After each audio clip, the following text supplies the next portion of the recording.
If you have been in these Christian circles, grew up, your parents, okay, it's all their fault, they were strict and everything.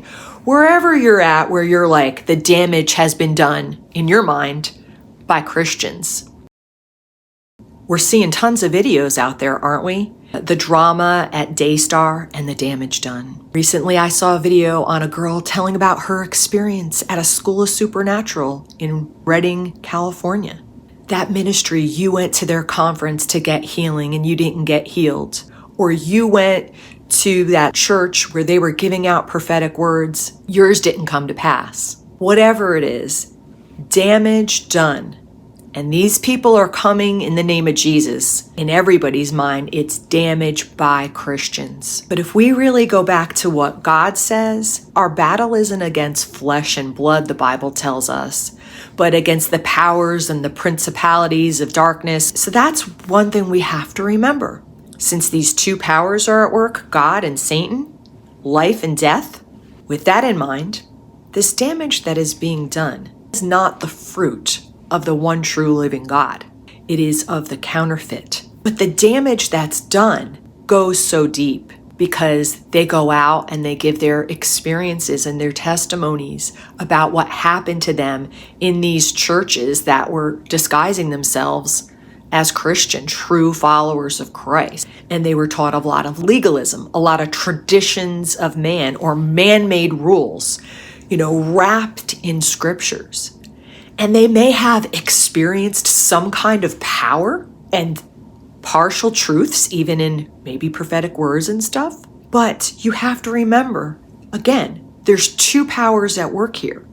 Just because someone comes in the name of God or is using a power in the name of God doesn't mean it's from God. We don't want to follow man because man may start to lead us to the Lord and then take us into all their rules and all their power, whatever power they're tapping into. But how are we truly going to know if what they're saying is true and if it really is God or if it's not? What power are they tapping into? So then it really kind of makes me mad in a righteous way when I see people going on and sharing their stories just like I did, but then the result is they deconstruct, or they just walk completely away, or they make Jesus in their own image. All of us, including me, have been through things that people have hurt us, right? We've experienced bad things, whether it was in a church or with a boyfriend or just family members or whatever in life. In this world, we will have trouble. Jesus told us that, right? Does our experience define truth?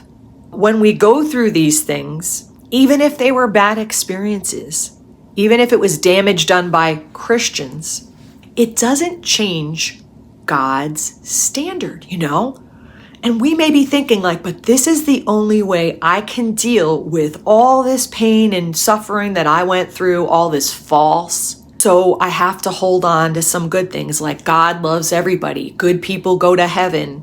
No, there's no hell, but I love Jesus. But you know what? The lies that have been told to you through these Christian circles that you've gone through that have done the damage, and you've exchanged that for another lie because you didn't go back to what God really said. And it's the same lie that Eve believed. That's why I'm saying there's two powers at work. This damage that's been done to you and how the fruit that's coming out of it, that's going in a totally different way, deconstructing, creating God in your own image. You're not going back to what God said, so it's the work of the enemy, just like what Satan did. Did God really say, Eve? And if Eve just went back to what God said, it would have been fine. And same with us. We need to go back to what God really said. There are a lot of stories that people can tell. I went through this, you don't understand. I may not understand everything exactly as you went through, but I went through years, like 20-something years of different types of false teaching, whether it was the supernatural stuff or the prophetic stuff, or even twisted Bible Calvinism crap. All different kinds of false I have experienced, and not just in my homeland of the United States, but as a Christian missionary, whether I was in Africa or Europe. all different circles with all different kinds of denominations and working together, working alongside. False. Terrible. And if anything, you would think, well, I would be done, right? And no, because I was like, it wasn't God who did it. There are two powers at work. And in the end, I'm going to die and I'm going to have to stand before God. And what's going to make me righteous? What's going to make me get into the kingdom of heaven? Not my standard, God's. His standard does not change because of what we've experienced or because of what we feel at the moment. If you have been in these Christian circles, grew up, your parents, okay, it's all their fault. They were strict and everything. Wherever you're at, where you're like, the damage has been done in your mind by Christians, don't let it end there. Go back to what God truly said. And I encourage you to get started on your own if you're willing.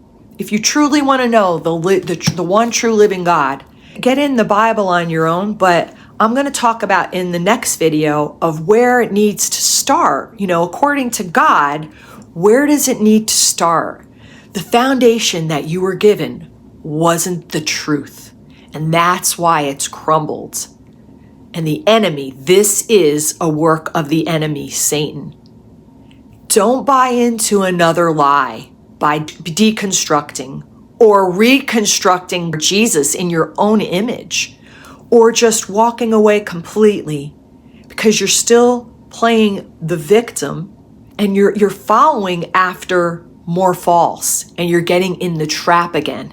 And it's the trap of the enemy because he is a liar. So in my next video, I'm going to talk about where it should have been started, and how do we get out of that and get on track with the one true living God.